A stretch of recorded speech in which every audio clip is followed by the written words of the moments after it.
32,000 গাঁজা গাছ আগুন দিয়ে পুড়িয়ে দিল বিশালগড় থানার পুলিশ।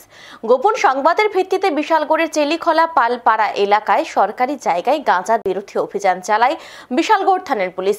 এদিন একাধিক প্লটে অভিযান চালিয়ে প্রায় 32,000 গাঁজা গাছ কেটে আগুন দিয়ে পুড়িয়ে দিল বিশালগড় থানার পুলিশ।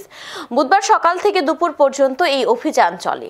বিশালগড় থানার ওসি সঞ্জিত সেনের নেতৃত্বে সিআরপিএফ, টিএসআর, এসপিইউ জওয়ান সহ 70 জন পুলিশ কর্মী এই দিনের অভিযানে ছিল। বিশালগড় থানার ওসি এই বিষয়ে কি বলেছেন শুনবো একবার।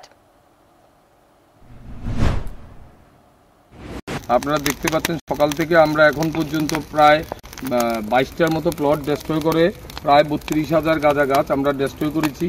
তো এখন যে গাছগুলি মোটামুটি ম্যাচিউরড হয়ে আসছে, এই জন্য এগুলাকে কেটে এগুলাকে আবার আগুন দিয়ে জ্বালাতে হয়, না হলে এগুলা ডেস্ট্রয় করা মুশকিল হয়ে যায়।